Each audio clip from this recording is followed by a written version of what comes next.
中国大陆的技术自立自主不只是在先进制程已经推进到7奈米，特别你看到它是在设备、然后材料以及成熟制程的这个市占，其实都往前推进。而且它当初是有一步步的这个规划的。那因为中国大陆自己本身就是全世界半导体最大的消费地，因为大部分的这些需要用到半导体的这些车子啊、家电啊、白色家电都在中国大陆制造嘛。2025年年底的时候呢，国际上的推估大概到了2030年，中国大陆就会超过50%以上。如果看到这个速度的话，其实大概不用等到2030年，也就一半以上的成熟制程、消费电子产品所需要用的晶片都是大陆自己做造。好，接下来看到是大陆的晶片大跃进哦，川普的封锁政策完全破功了。我们今天也会另外来关心到是有关于大陆的电力哦，是否称霸全球呢？因为大陆现在要发展 AI。好，赶快来看到是中美的科技大战。现在在说这个2026会不会是一个最后的决胜点呢？最新有几个指标，我们今天要带观众朋友来看到大陆在晶片发展上的指标是提前达阵的3个方面。今天会来看到是大陆的第一个晶片崛起，第二个是它的 GPU 跟它的 AI 布局，最后是在它的算力、AI 发展跟它的电力方面都有非常达标、提前达阵的一个迹象。好，先来看在晶片方面，2025年底的时候，这个时候做了一个实质的计算，大陆的半导体设备的国产化已经超过了55%，比原定计划的还要超前5%。其他的国产设备也有非常好的一个成绩，不管是科时机的国产化，或者是清洗设备等等哦。再来就是最重要的是它的7奈米晶片，比原先规划2026年的第2季还要提早了，是在2025年前的年底就已经正式的达标了。再来，它的晶片的市占率，国产化晶片市占率从2024年只有25%，已经到去年的35%了，大幅提升了10%左右。AI 发展方面，2027年也要达成这种关键技术的安全与可靠的一个整体供应。好，所以节目一开始特别请教杨老师怎么看了。先是这个晶片国产的设备化已经超过50%了，2026会不会就是中美晶片大决胜的一个关键年？其实2026会是一个关键。那因为整个这几年来，中国大陆的就是技术自立自主不只是在先进制程已经推进到7奈米，那特别你看到它是在设备、然后材料以及成熟制程的这个市占，其实都往前推进，而且它当初是有一步步的这个规划的。那因为中国大陆自己本身就是全世界半导体最大的消费地。因为大部分的这些需要用到半导体的这些车子啊、家电啊、白色家电都在中国大陆制造嘛，所以就量而言，它是绝大部分的消费所在，而大部分就比例而言是成熟这个制程的。成熟制程现在它已经来到35%，其实在去年年底2025年年底的时候呢，国际上的推估大概到了2030年，中国大陆就会超过50%以上。如果看到这个速度的话，其实大概不用等到2030年，也就一半以上的这个成熟制程、消费电子产品所需要用的这个晶片都是大陆自己做造，而且它所使用到的材料、设备、装备，那你看到像是去年3月跟10月2次在上海到深圳的电子展当中，光讲一个厂商就叫新凯莱，对，它就在各个你看到像是这个就是科时机稍微我们叫曝光机了慢一点，其他的像是薄膜沉积啊或者清洗设备啦，这些东西都已经推出来，那只不过是说呢，在适应到成熟制程的时候，大概已经完全可以替代，可是到了先进制程，这还是一个关卡是没有错。特别要提醒的就是今天现在这个时间，1月9号在美国拉斯维加斯的这个 CES 就全世界最重要的消费电子展，基本上联想、机器人各个品牌，中国大陆的品牌又回去了。你会看到整个英文跟中文的这个报道上面，大概除了美国的 NVIDIA 因为黄仁勋亲自出席之外，其实整个的焦点、媒体的焦点都在一些最新的机器人设备以及 NVIDIA 就是联想所提出来 AI 装置还有相关的这些项目上面，所以在消费电子在成熟制程上面，中国大陆其实已经是快速的赶上，甚至要主导。但是呢，美国怎么样能够在就是先进的 AI 以及先进制程继续守得住，那这就是看下一个阶段中国大陆的发展。字节跳动现在呢，一边他一手买辉达，另外一手买华为，又另外一手三线同时做自研哦。2026年，字节跳动说现在要做大事，习近平也下令了，接下来国产晶片50%都要用自己的国货。我们今天会关心大陆的晶片 AI 产业是在拼全方位的突破吗？赶快来看到这是最新消息哦，字节跳动在2026年砸下了高达了140亿美元，换算新台币已经达到了4000多亿元，购买的是辉达的 H200晶片，而且被解读这根本就是一个大扫货啊！多到现在怎么样呢？科技公司啊，它现在已经呢，辉达找上了台积电啊，下单200万颗的 H200晶片，要求台积电来这边做一个额外的生产，赶快加紧生产，开启产线。那另外一条，我们来看到呢。它同样还采购的包括了华为研发的升腾晶片，订单的总额或已经这边统计超过了人民币400亿，换算也是57亿美元哦。同一条线，我们看到字节跳动不只是对外购买这些晶片，自己同时也在做自己的研发。步入了试产的阶段，效能根据了解，甚至是可以媲美辉达的 H20，甚至成本还更低。这种 AI 双轨同步的策略正在进行当中。我们看到字节跳动三线齐发，2026被说要干大事了吗？AI 产业会不会在这时候全面的版图重新全洗牌？来，赖老师怎么看？我觉得全洗牌是不会，但是朝中美两大强的发展，这已经是一个趋势了。其他的国家都被排除在外了啊，不管是日本、韩国，或者是欧洲、印度等其他的所有的国家，在 AI 这个系统中，他们只能够去捡一些这个大巨人啊吃不完的掉下来的渣渣吃。当然，掉下来的渣渣也可以养活很多小企业啊、小型的啊经济体，但是比较大型的经济体，很明显的它就会失去市场了。像日本、像韩国、像欧洲，他们基本上都失去这个市场啊，所以这个。未来 AI 的天下，坦白说，除了中国跟美国，而中美事实上就在做生死的一个较量了。这个已经是一个摆得很明白的。那您可以看到，在大陆来说，它不但在设计这个部分，它跟美国在竞争啊，不管是一个开源的，一个是闭源的啊。也就是说，美国走闭源的，中国走开源的，而美国的闭源事实上它已经守不住了。我们也看到了美国的这个 ChatGPT 也开始在做部分的开源，可是部分的开源就好像说犹抱琵琶半遮面了，这基本上走不远。你只能够全面性的开啊，因为中国大陆现在全面性的开，所以它的影响力已经渗透到这个欧洲、非洲，还有这个甚至连印度都渗透进去了。也就是说。有更多的国家，它本身没有像美国这么大资产的国家，也没办法像发展出这种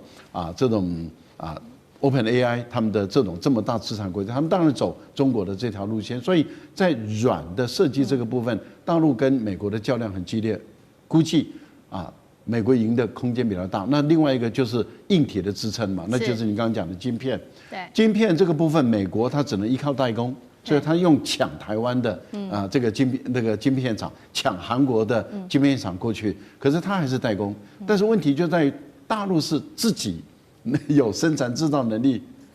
那你想，当越来越多的这一些，包括阿里也在生产自己的晶片啊，所以中国大陆的这种数据公司啊，它自己本身软的也设计，硬的也设计的情形下，那大陆它是不是提供给一个广大的土壤，就是说？你中芯国际，你相关的这些做半导体的硬体的这些晶片上，你就尽量快生产吧，尽量快赶上来吧。那我个人觉得，大陆的土壤比较肥沃，是美国的土壤比较贫穷。那你想想看，这个未来的趋势会怎么样？所以已经不是重洗牌，事实上只有两大强竞争，我们这种小地方只能吃他们大巨人吃不下的，剩下来渣渣，可能就可以养活我们这个小蚂蚁了。好，科技在未来在 AI 的发展会以中美两大国为首，不管在软体或者是硬体上面的竞争都会变得非常的激烈。那同时间，这两大国当然也要不断的去找算力跟人才的重要性。我们来看到，包括了大陆现在也是全面的找人才哦，字节跳动跟腾讯更是祭出了这些非常非常好的待遇。来看到字节跳动做了什么？员工奖金暴增35%，加薪预算暴增150%，全面拉高最低薪资门槛。腾讯呢，直接开薪水加倍，成功挖走 OpenAI 的前研究员，这位是姚舜宇，直接空降担任他们的 AI 科学家。厉将军又怎么看？我们知道中美这两大国的竞争在基础制造业方面来讲，中国可以说是遥遥领先美国了甚至在很多新的产业方面也已经领先美国，包括我们都知道锂电池啦、电动车啦、绿能产业等等都已经领先美国。但现在为止跟美国还站在领先的，能够卡中国脖子的，大概就是科技业科技业又以 AI 科技这个晶片制造在这方面来讲的话，它可以卡住中国脖子，所以中国当然要在这方面想办法，要跟美国来讲，要具备最起码具备竞争力那我们知道未来的算力就代表国力嘛。那 AI 产业我认为是人类的第4代的工业革命。第一次人类工业革命我们知道是发明了蒸汽机，去用蒸汽机取代人力。第2次是发明了电力第3次是这个计算机这次 AI 产业可以说人类的第4次的工业革命。那谁能够拔得先头，哪个国家就可以掌有未来的财富。那中国在这方面是绝对不会落于美国之后的。那我们看到中国你要发展 AI 来讲，很明显的几件事情。第一个，你要有人才嘛第二个，你要有资金第三个，国家要能够政策要能够配合。那我们现在所谓重赏之下必有勇夫。那在 AI 科技方面的人才方面，中国现在事实上是不缺资金的它可以利用它大量的资金来挖掘它所要的人才。那国家政策也相当的配合，譬如他说规定50%以上要使用国产的装备。我将这场竞争形容像我们军事来讲的话，就像是登陆作战一样你一定要先抢占到滩头堡，站稳脚跟之后，你再往前面去进攻。那怎么样能够抢到滩头堡，能够站稳脚跟第一个当然就是像前面所讲的美国那边如果说有机会买到 H200的晶片我就先买。那我自己同时我也发展我自己的晶片，同时我也培养我自己的人才这又像是储存战力之后，这个先抢占了滩头堡，站稳脚跟之后，然后再以图继续向上面来发展。当然，这后续的发展必须要有规划，要有计划，而不是像以前中国大陆一样，发展什么产业就一昧的抛钱下去，然后大家到时候这个钱跟打水漂一样到时候回收不回来，也没看到成效。我觉得中国大陆这次发展 AI， 它一定是有计划、有规划按照15的这种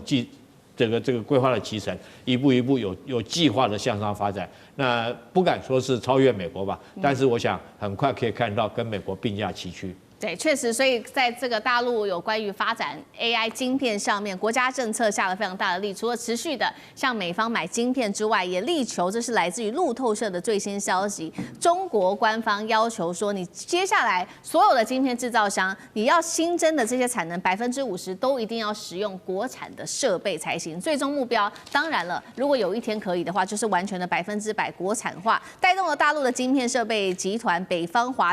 创下了一个很好的一个成绩跳跃性的成长那么现在大陆的资本市场也掀起了一股这个 IPO 的热潮，2家公司股价更是暴涨。第一家是有中国版本辉达的摩尔线程上市 IPO 的时候，首日股价暴涨425%。另外一家是中国的 AMD， 也就是木犀股份上市飙涨693%。美国的封锁政策真的失效了吗？委员怎么看？美国在推动科技产业，它靠的不是政府政策或政府补助，它靠的是资本市场。因为它的资本市场非常的开放，所以如有任何的新产品的话，那一家公司的股价往往一下子会超过它应有的 CP 值，因为它给人家想象、预料的空间。那美国又有很多的投资机构，有国内的，也有国外的一大堆，所以集中在那里的话。只要有一个人一呼百诺，大家都跟上去支持那个股票，辉达就是这样起来的。那辉达起来的话，当然是一个成功案例，也有失败的案例。那不管成功失败，总和来讲的话，美国的资本市场真的就是这个美国科技产业发动的发动机。没有资本市场，美国的科技产业起不来，因为科技产业很现实的，要投一大堆钱去到不可知的未来。然后你什么时候能够回收不知道，但是如果有个资本市场，你给他一个梦，然后这个时候即使你的收入还没到，你的产品还不成熟，你的股价都已经先涨了。那股价一涨的时候，它就印股票出来，会有更多的现金可以投到研发费用里面，形成一个资本市场跟研发的联合的一种良性流程。是。那这个东西呢，在中国大陆以前是没有的啦。那最近呢，学到了。摩尔线程这是个例子。摩尔线程本来是做一般的 GPU， 这游戏机啊这种特用的 GPU， 就最近他发表了一个新的架构，叫做花港，叫 Flower Harbor。为什么取得这么诗情画意，我也不太清楚啊。然后这样的一个架构，相当于辉达的CUDA，然后接下来他根据这个架构做了2款晶片，一个叫华山晶片，一个叫庐山晶片。好像武侠小说，然后华山晶片是做 AI 用的 ，AI 晶片运算用的，然后庐山晶片是做游戏机跟工作上用的，它同时推出这样的一个来，那到底卖钱了没有？还没有，但消息一出来，被确认有这个技术，而且技术至少它自称说接近超过 H200，接近 B200。市场上马上给他很多的肯定，股价就马上暴涨，那就可以印更多的股票去筹集资金，做进一步的研发或实质上投产。这是一个字节跳动最有名的例子。那木犀股份呢？哇，那个更厉害。他一推出就说，我这个就是对比辉达的，我是 AMD 的技术，可是我对比辉达的效率，你们买不买？所以一出来的股价都暴涨了，快要700%啊！不，这个都是好事情啊，都是好事情啊。因为懂得以前中国大陆都是用官方的资金啊，官方弄，平常心讲，那很辛苦啊，对，而且官员如果失败了还要负责任啊。资本市场输赢各自负责，而且它风险分散，搞不好利润就捡到了啊，所以这个。各凭本事，但是有官方有资本市场，我觉得是最理想的状况。在中美的科技战，美国这次的封锁反成为华为的一个补药，尤其今天我们会特别来看到升腾950，它现在挥军了南韩的市场反攻到海外去了。另外今天也会来特别关心 TPU 这个出场，颠覆了现在辉达在全球的霸权。好，赶快来看到是中美的科技战，这个华为在这个时候宣布了，明年呢，它会把自研的 AI， 也就是他们的升腾950，它会用一个端到端的一个解决方案，整包端上桌。好，这当中特别提到了，它会一起合作的对象包括了有硬体、软体到网络储存端到端的全站方案。另外呢，先前呢，华为在9月份曾经预告说，这个升腾950R， 还有950PR， 还有它的950DT 以及它的960、970呢，它有之前预告过，现在也确定了，就会在明年可以正式的来问世了。我们来看到2位大头怎么说。这个是孟晚舟，他认为智慧化的变革是华为长期战略的机遇。那么 AI 时代新征程是已经正式的开启了。黄仁勋倒是有一些紧张他认为华为现在复制的就是当年的5G 扩张的模式，正在打造一条属于中国式的 AI 版本的一带一路。他这么紧张，有道理吗？尚志哥怎么看？是的，首先我想我们在谈这个华为的 AI 晶片之前，先要了解在2026年现在眼前 AI 的这个晶片市场也还是有一些技术性、结构性的变化。辉达没有不见得能一统江湖包括辉达自己也在做一些新的收购。过去我们都知道 AI 晶片就是它的辉达 GPU， 以这个 GPU 的概念我们都知道电脑 CPU 嘛。辉达就从把绘图的运算拉出来做 GPU， 然后现在变成 AI 的晶片。但是呢，谷歌出的 TPU 是新的思考，给大数据模型。然后最近 LPU， 那基本上也就是什么 PU， 就作为大家都有不同的晶片，因为现在 AI 越来越强大了，所以要分散不同的功能。所以确实，为什么最近这个所谓这个黄仁勋的紧张，不只是针对华为，是主要这个市场的技术不是辉达一家或一个 GPU 晶片 hold 得住了，所以才这个概念上来看，华为才今年年底才刚刚确定能够稳定的生产出升腾950的 AI 晶片，你看人家马上整套的解决方案，熊熊就把你推出来。这个解决方案很厉害，我想我在节目当中也有细致的跟大家分享过，不只是这个晶片而已，辉达有整个的架构，包括软体、网络存储。辉达是不是？对不起，这个华为过去是做通讯的，所以它在晶片跟晶片当中用光学来通讯，也就是说它晶片比人家弱，可是它晶片跟晶片的联动是比辉达厉害的，而且它可以叠加到非常非常的大。所以最后体现在云算力来讲，单个晶片可能输你辉达跟谷歌，可是整个系统当中你做出来部分就可能一样强哦。特别是如果你是中小型的企业需要运用，而且这里头重点来的，它为什么这套推出？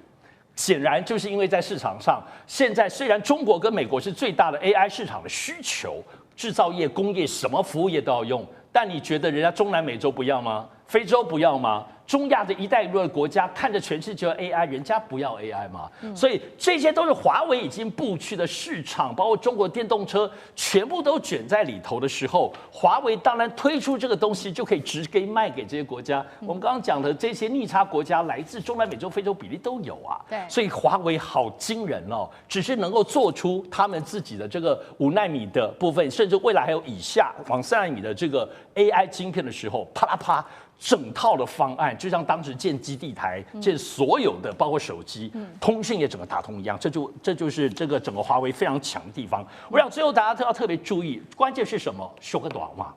不只是能力强，主要是便宜又好用的时候，对于快速的扩展，而且一旦中国把这些 AI 的能力以华为来说送到中南美洲、跟非洲、跟包括“一带一路”的这些国家的时候，你以为美国包括辉达或美国市场或日本还能独揽一切吗？所以跟中国的所有的全球的政治战略布局是同步的。好，我们看到中美其实都在拼 AI 未来这一块非常非常大的商机。那刚刚提到了华为除了在拼它的这个晶片上面的技术更升级之外，其实呢，包括它的国产零件比哦，这是来自于日经新闻的最新事情。他说呢，国产零件占比已经逼近60%了，代表说美国过去的管制根本就无效。所以呢，前商务部长雷蒙多，美国的前商务部长他也出来说了，他说确实他现在观察就是过去美国的2届总统、2届政府都没有能够削弱华为，反而是掌握了先进晶片。那接下来华为还会怎么做？它有没有可能用重金悬赏的方式来吸引更多 AI 的，包括了这种存储高手，补上大陆 AI 最后一块拼图？张将军怎么看？我认为华为就是比较重研发，投入研发的经费，它总收入的21%用在研发，所以你这个人钱敢用在研发上面，那你这样的话创新不就出来？所以华为现在拥有的它的授权专利超过15万件，你看就知道了，不是几万了，1万2万，15万件的授权专利就抓在手上，这是研发出来的。每赚的钱的21%是用在研发上面，不是换句话，它会成长。为什么？研发就是创新啊，以前没有的研发出来东西了。所以，就算西方国家对它实施科技战，还有智慧财产权的管制，那这样的话可能更会促进华为在这一方面突围，投资更多的钱。我认为这是其一。第二个，我认为它的制度上的管理可能也激促了它这一方面的雄心跟诱因。为什么？华为是100%的股权全部给员工，任正非他占所有的这些股权的比例1%。其他9%全部是工会组织，全部是属于员工。那今天员工在，我做的事情是为我自己赚钱，股票都是在我们员工手上，大家拼了嘛，我们大家都是一个体，我们大家一起赚得多，那大家这种股权不是说我赚了钱不是给我的，是给股东，赚了钱我也是股东啊，我也是工人啊，那是为了自己赚钱啊，这个结构这个诱因啊，分红入股，那这方面的话对工人来看的话。他会感觉到有归属感，有成就感。他拼的是为了自己，不是为了股东，因为自己就是股东。所以我们来看，这是个结构问题哦，也是它基础它向上不断突破的一个原因。它的经费，我研发经费1年，这个华为是1800亿人民币，换算成台币的话，7000多亿台币。你想想，1年7000多亿台币做研发，那你想想看，你会不会突破？对，这个就是我们讲到，你只要把钱用在哪里。成就就会在什么地方？那今天西方国家对它做限制，难道华为就开始停滞延宕了吗？没有，他会想办法杀出重围，所以他就美国感觉到好像对他效果有限呢。他过不几天又出来了，光刻机又出来了啊，这样子啊，他就开始敢投资啊，投资研发成果就展现出来。所以我认为西方国家对他的科技战、科技封锁或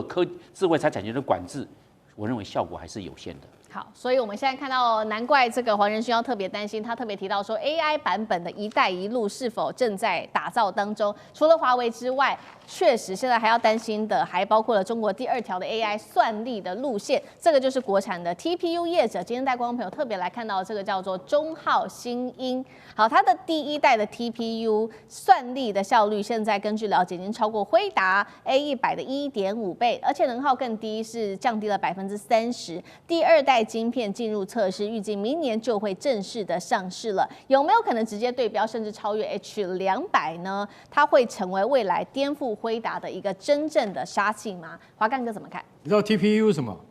就是张量处理器。张量处理器是 Google 的一种特别的，他们就是说他在就是说他们研发的加速学习器就对了，那是只有 Google 独有的。好，那中浩新英啊这一家国企，你知道他的 CEO 是谁？他叫杨拱一凡。杨拱一凡他以前就是 Google 的高阶核心研发者，也就是说这个人才啊都是 Google 训练出来的。那现在回来开了国企，国家支持他。那你今天你去想一想，你这些技术、这些 know how 都在我们这些就是我们是高阶 CEO 的脑袋之中已经成型了。回来之后，我们就是找研发人才。所以现在 TPU 它现在可以做的跟谷歌一样了。而且他说什么？第2代晶片，它的速度是1.5倍。它本来是一种学习型的，它现在变成训练型的。你就晓得说，那你怎么办呢？对。所以国产 TPU 它现在等于是第2条 AI 的战线，它已经开发出来了。那中浩新英它现在被认为是挑战辉达啊在 AI 晶片领导地位的未来的希望，这非常有可能。因为为什么？他说推理晶片的销售占比现在已经超越了训练晶片。那 TPU 能够进行3到5倍的性能提升，它的性价比会更好。所以谷歌云或者亚马逊云，像这种跟 GPU 来相比的话 ，TPU 是 GPU 的2倍，而且日行千里。你会发现现在是2倍，以后越来越是2倍。我跟你讲，杨拱一凡他在2023年他就已经有模型了啦，他在2023年就已经有这个模型出来了，但是你却不知道说他到今天他才宣布，等到他宣布的时候，你就可以晓得说他准备又要迭代了。他的迭代现在已经在他们的这个理想是一年到1年半之内，他的 TPU 又会再迭代，到时候他就真的能够挑战辉达，不仅仅是 H200晶片，可能更高阶的他都能够挑战。中国大陆的半导体现在也要迎来一个有机会弯道超车欧美晶片的一个耶诞大礼了吗？压注在3个字上面，也就是这个矽光子哦。它背后有非常复杂的这个科学原理，我们就不展开讲了。但简单来说，这项技术呢，就是让现在主流这个是透过电子在电晶体之间流动啊，那这个过程中会产生大量的热能啊，然后也难以突破这个物理的摩尔定律等等的考验。那改成矽光子之后呢，就是让顾名思义，用光传输的资讯方式，可以让它的速度更快，耗能更低啊，所以被誉为是 AI 下一个大基础建设里面的一个底层逻辑非常重要的一个布局。那么，所以现在中国大陆的产官学界对于这个矽光子都是非常有想法的，都卡位在这个赛道上疯狂奔跑，就是想看谁跑得更快，拉出一个领先的身位。我们来看到，包括上海最好的这个工科学院，上海的交大，他们现在有一个实验团队也在研发一个理论上呢，算力可以比现行的算力要高出1000万倍的这个 AI 光子晶片。当然这理论上，不然这数字太可怕了。那包含民间，我们看到有很多的这些矽光子的玩家都已经入局了，包含苏州的西联光芯、海宁的国科光芯，还有宁波的新速联光等等。其实大家现在都已经在开发这样新的技术了。那这个矽光子真的有这么强吗？从实验室走到量产，它还需要多久的时间？那么在这个 EUV 机被美国跟欧洲牢牢把控在手上的情况下，中国大陆可以押宝在这个上面，然后完成一次弯道超车吗？想先问一下委员怎么看这个现在中国半导体的另辟蹊径？这个不是什么特别的新颖的东西哈，我跟各位说明一下，其实矽光子我们每天都在用，比如说这个摄影机用光线转成电子讯号，我们的手机照相机里面在拍照片的时候，也是把光线转成电子讯号。那这个我们叫做互补式金属氧化半导体 CMOS。那 CMOS 啊，这个东西应用很普遍的，可是我们大部分都在做感光元件上使用，对，一直没有把它用到 GPU 里面去，没有把它用到 CPU 里面去。那这个才是真的所谓的 AI 运算用的。但是因为 CPU 啊，或者是 GPU 啊，它比我们那种感光元件啊复杂太多了，所以如何把这个同样的原理运用进去，理论上都可行，啊，理论上没有任何障碍，但是在科学工程上面碰到很多的障碍，就是说，我们第一个要想到说，为什么我们要把原来的这种细晶电子改成这种光子呢？啊，原因很简单，因为我们那个 AI 半导体啊量很大，运算的时候老是靠电子跑，一定会发热。对，电子在铜基板上跑，一散发热，就要用大量的电力来降热，好，来这个做冷却。所以为什么说要搞核电厂？然后又很容易故障，所以大家想一想，如果能够让光子在这里面跑，那这个原理就是我们以前的通讯哦，大部分都是用电缆通讯，现在都改成光纤通讯了。那光纤通讯可行，可是要把它缩到那么小的范围里面去，那这就一门高科技了哈。所以里面很多转折啦，而且要进行可以做张量运算啊。我们平常讲就是说向量运算。矩阵运算，向量到了张量运算，能不能那么顺利做到那一边？现在大家在攻克这个技术，理论上都 OK。那中国大陆很多哈，对，其实我所知道，台积电在10年前就开始做了，哦，10年前就开始做了。那可是到目前为止，要到达商用的阶段，似乎还有点距离。那这个什么时候会成功，真的没有人知道。就像说。大家在做大 AI 大语言模型啊，那个你想想看哦，华为的盘古模型出来几年了？真的，好多年，可是大家都摸不到边，一直没有很成熟，一直到 OpenAI 这个起点出现了，出现了生成式的概念，而且做成功了，大家全部都转向，全部都转向，走向生成式了。所以什么时候会有一个比较大的突破？我知道这些公司都很努力，但他们从周边的这些晶片开始往中间做。做到可以做并行运算的 GPU， 这个努力是值得肯定的。其实理论上没有理由不能攻克，那可是，在实务上要到达可以跟现在市场上的细电子的晶片来比的话，似乎还那么一点距离。那当然有人想到说，那我可不可以用混合式的？像电动车一样，我用混合电池，又有人在考虑也有实验室做出来了，就是某一部分用矽光子来取代，那没有办法全部取代，然后效能能不能被市场上接受，这个才是最大的考验，特别是在 AI 算力系统这么发达的情形底下，竞争这么激烈，人们的挑剔更严格，所以要到达那么严格的挑剔的标准。真的，大家一起加油。那中国当然投下去也不少。对。那美国以前的投过，那后来因为不赚钱，而且又做不好，所以最后通通离开这个行业。没关系，美国离开，中国来，这试试看，说不定很快可以攻克。那你说要我去预测多久可以攻克？我想业界没有人敢判断，因为它好多节点都还没有突破。但是如果突然之间，比如说苏州突破了 A 点。海宁突破 B 点，宁波突破 C 点，搞不好众志成城，就真的一睹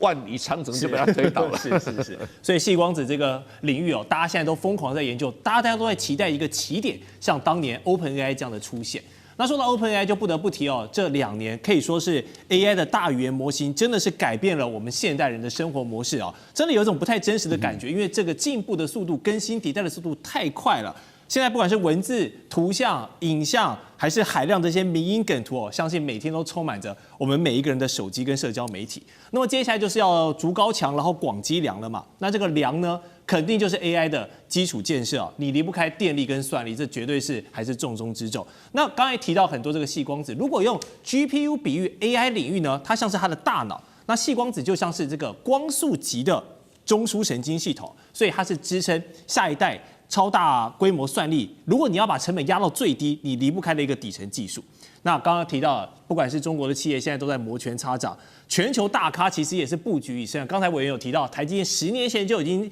有这样的想法，有在着手了。那不管是 NVIDIA、辉达、Meta、祖克伯等人，台积电的魏哲家这些大佬们都加大进度在研发，就是要确保现在在 AI 这个赛局里，他们是领先的领头羊集团，不能落队。好，这是否意味着谁能搞定矽光子，那么下一个阶段的 AI 赛局里面，谁就可以当大佬了？赖老师，当然是这样的哦，但是问题是谁能搞定，谁也不知道啊。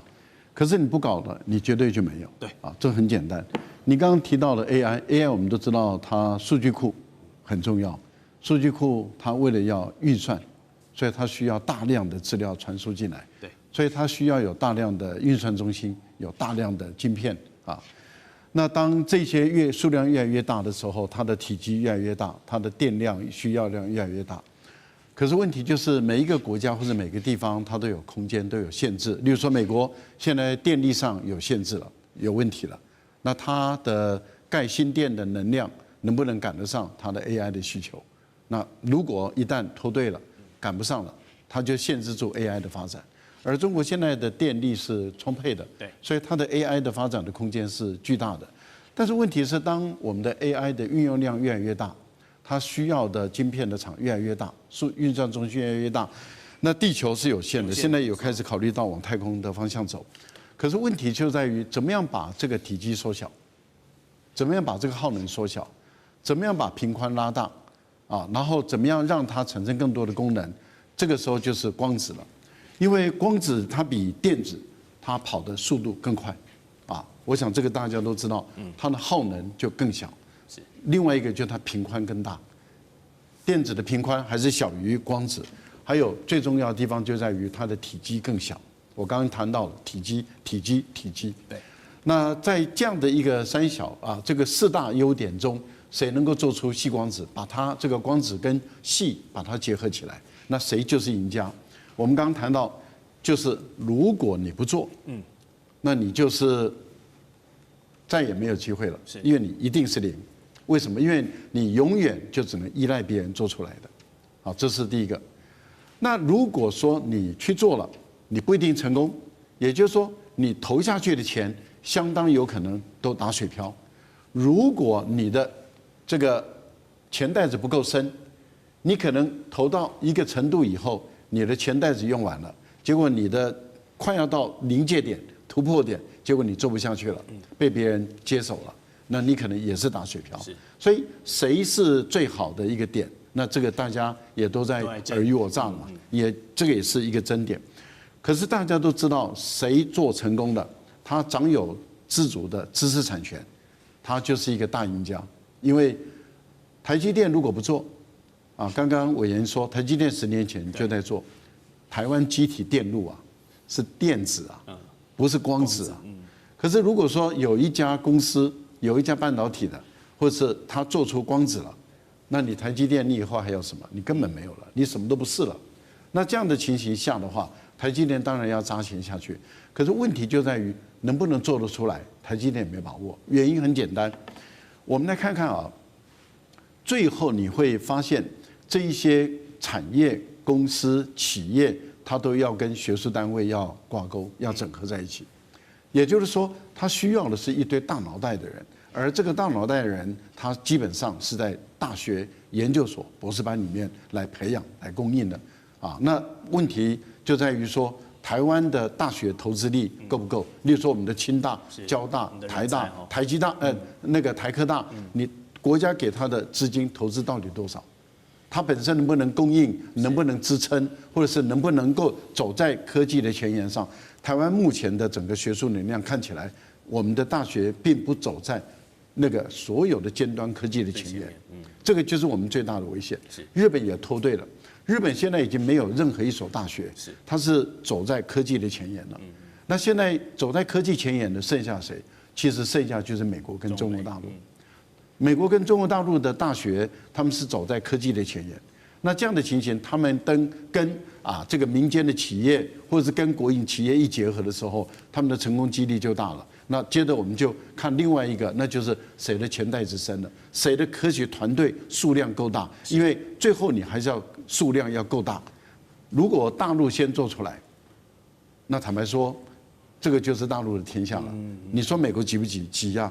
那大陆敢不敢？敢啊！因为大陆对这方面投下去是很有战略眼光的，他不是今天抬头，他们很早就在投了。所以我个人认为，以目前来讲，对美国来说，它的压力最大就是如何跟大陆竞争，而不是看到其他的国家。台积电在这个部分呢，如果我们的大学没有给予足够的资金，让这些教授潜心的去做研究，你说怎么能够发展出来？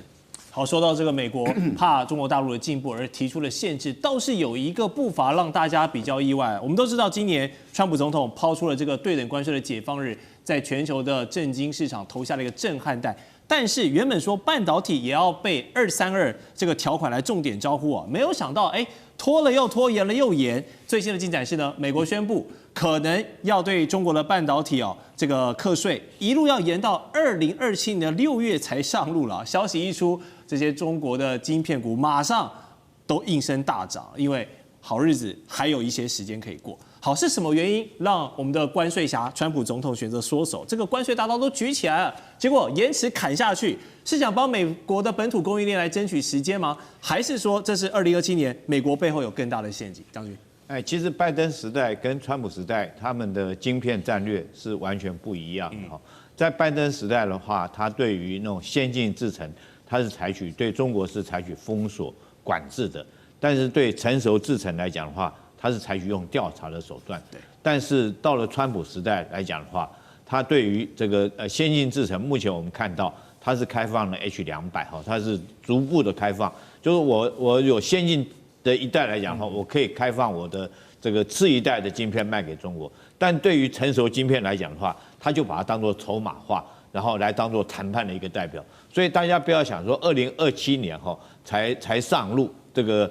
那是他的谈判的一个手段，他非常的灵活。2027年你怎么知道他不会开始苛征这个关税？如果那时候苛征关税来讲的话，对美国来讲，他又有更多的谈判筹码哈。那第二个来讲的话，我们这次来讲拜登时代他对于成熟晶片来讲的话，他大概只是美国贸易代表署只是启动用301条款来启动调查，那调查的项目大概限于汽车，然后国防，还有这个电子、医疗这个等等这几个方面来做调查。但是到了这个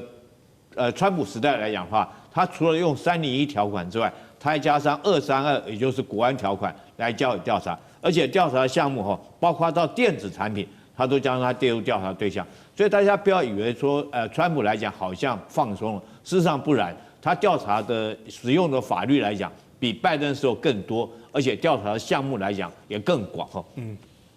那第三个来讲的话，原来拜登的时候，在2024年12月去年的时候，他只是调查完以后，他对于什么时候要开征关税，他并没有讲他并没有时间点，也没有税率多少都没有讲。但是到川普来讲，他就直接明的跟你讲，2027年就要开始这个开征这个成熟晶片的这个关税，但是税率多少，他现在还保留。所以很明显的，我们看出来，川普来讲，他不是跟中国示好，绝对不是因为在韩国跟这个习近平两个见面之后，然后双方来讲的话，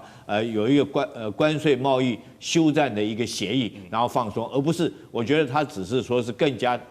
增加他关税的运用的一个筹码，更具备灵活性，因为他认为说是中国在成熟制程方面来讲的话，中国这个举全国之力大力的发展成熟晶片，那对美国来讲当然造成很大的压力。可是大家要注意到一件事情，他现在美国也必须要有成熟晶片，因为他自己本身这个成熟晶片的产量并不足以。那大家要知道，中国虽然说没有先进制程做不出来，但是成熟晶片的产量却是雄霸全世界的。所以美国这个时候他放松，对他也第一个有利于他自己，第二个他可以当做谈判的一个筹码。了解。好，下段节目呢，我们还有这个中日矛盾。稀土这张王牌，中国什么时候要打出来？以及中巴合作研发的骁龙战机，现在打开了外销的大门了，它厉害在哪里？待会回来告诉你。